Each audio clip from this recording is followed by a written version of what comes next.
Good morning, everybody. Welcome back to our channel and welcome back to another video. So I wanted to come to you really quickly and talk a little bit about tax refunds. Why is that? Because this morning I got my refund. Okay, so tax refunds, right? The sacred cow or whatever people are calling it. Most individuals, myself included, in years past would have gotten our tax refund. And what do you do with that money? Most of us go out shopping, we buy clothes and shoes and all kinds of things that we think we need. And the truth of the matter for my case is those are things I don't need. I thrift, I shop on sale with my groceries. So those are things that I really don't need to just go out and randomly spend money. So I'm gonna share with you what I'm gonna do with my tax refund because it is going to be great for me and the kids.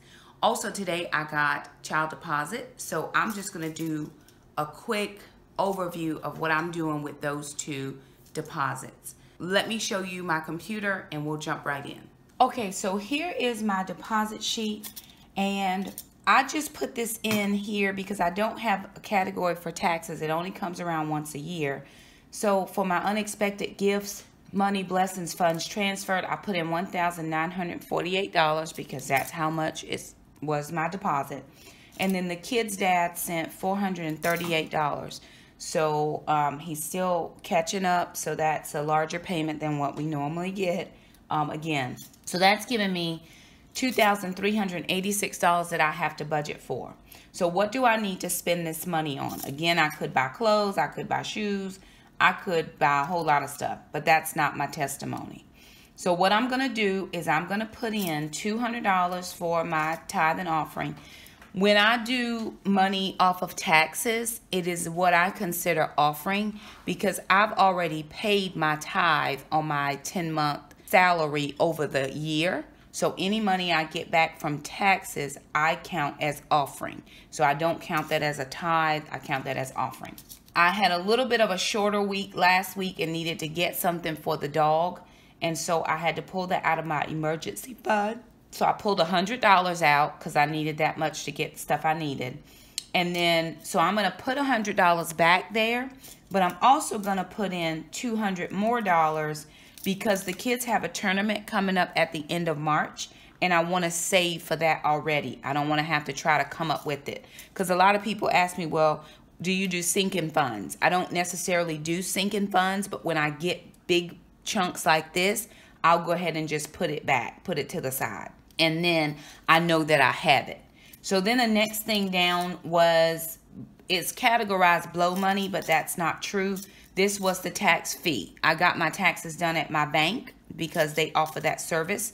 And it used to be free, but they had so many people coming in to get it done that now they are charging $75 and $75 versus what other people charge to do it.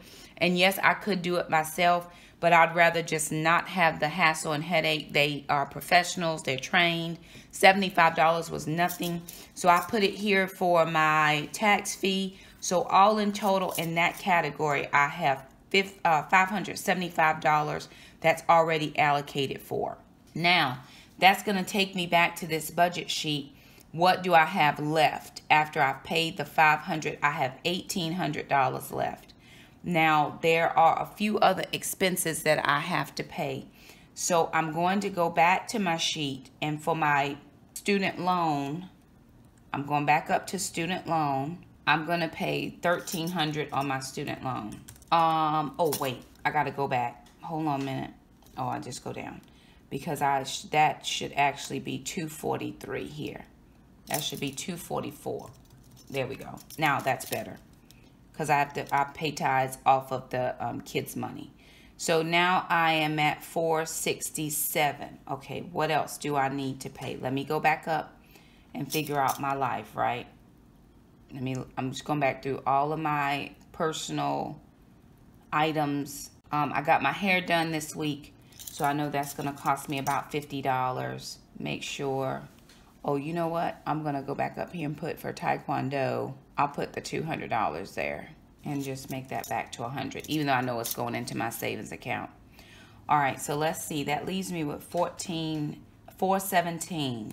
What else did I need to pay for groceries? Or was I gonna do $300? Okay, so I have a tax bill. I have to pay my state taxes, and I think that was right at $400. So I'm gonna put that in, and now I'm over. So I've got to figure out, I'm over by $183. So I got to figure out where I'm gonna get that $183 from. So here's what I think I'm gonna do, because I need to keep my grocery money in there for this week. So I'm gonna go back to my expenses, and instead of paying $1,300, I'm gonna take that down to $1,100, and let me see what that does for me there. So I know that's gonna give me a few more dollars extra somewhere. Okay, now that's giving me $17 extra. So I'm gonna go ahead and put that into the student loan and make that $1,117, and now that should bring me back to a zero-based budget. So I should be at $0, having taken care of $2,386 worth of items. So I am paying my state taxes with my refund, because I do have those state taxes. Then I am going to put that $100 back that I needed to get something for the dogs. And then I'm going to do my tithe and offering. I'm paying for my tax fee, $1,117 on my student loan, $200 for Taekwondo for the kids tournament, and then $200 for groceries, because I'm going to do a big grocery shop here to get in some of the keto staples that we need. That'll help us for this month. So anyway, that is just how I'm planning for $2,386 of my tax return. Now, I could have put this on my regular budget sheet, but I just wanted to make sure that I was budgeting for these specific items that I received today. So that's why I just made it separate. Other than that, I would have gone ahead and put the kids support on my other budget sheet, but sometimes it gets a little overwhelming trying to put all those numbers in, because I don't normally get all that stuff. So this was just easier for me to just get a new sheet, name it taxes and child support, because that's what came in today. I could actually change this and put the dates in that I got it, whatever. So that is how this is all shaping up. I do want to encourage each of us. To make those positive choices and decisions when we get those chunks or large sums or whatever. What is it that needs to be paid? I have a list. I keep a running list of extra bills and things, or extra things that come in that I know I need to take care of. Go ahead and take care of them. Take care of them right now. That way you're not worried about, well, oh, I overspent, or oh, because I get in those times too. I'm like, but I needed to pay something else, but I saw that I had some money. Do I want to go thrifting? Yes, but I still have that debt. So currently I'm at $3,143 to pay off my student loan. $1,100 of that is being paid today. I'm making another student loan payment on Friday when I get paid. So I'm going to be down by at least $1,300, which only puts me at $1,800 before I am totally 100% debt-free, except for my home. Then I'm on to baby step number 3. So the Dave Ramsey plan really works. You just have to work the plan. Some of us work slower than others. It took me years to figure out Gazelle Intense. Even if I don't pay any more on this debt, even though I'm going to pay a March payment at the end of March, and then I'll get my supplement at the end of April, and I'll be able to make another chunk payment with my supplement. So I'm chunking it as best as I can, as much as I can, as hard as I can. I'm going to be debt free. That is the plan of God for my life. I cannot live in kingdom finances if I always owe somebody. And it doesn't mean I don't have bills. I have regular bills, but I don't have to have debt. I'm going to start saving for the van. I don't have to get a van and make a payment. I can save for the van and buy in cash, and I'm going to be squared away. So just wanted to share with you, encourage you guys to really take those tax payments or whatever it is and start chunking away your debt. Write it down if you're a paper pencil person. Put it on the budget sheet if you do the Excel spreadsheet. It's no problem. Just have a plan and work the plan. That way you're going to end up closer to your goals. So thank you guys so much for stopping by. Just wanted to share that with you. Hope that was an encouragement to you. It's an encouragement to me. I feel so light in my spirit right now.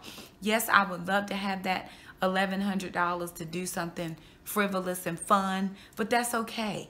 I am getting out of debt. I hope you are. So anywho, thank you guys so much for stopping by our channel. We'll see you next budget video. Bye now.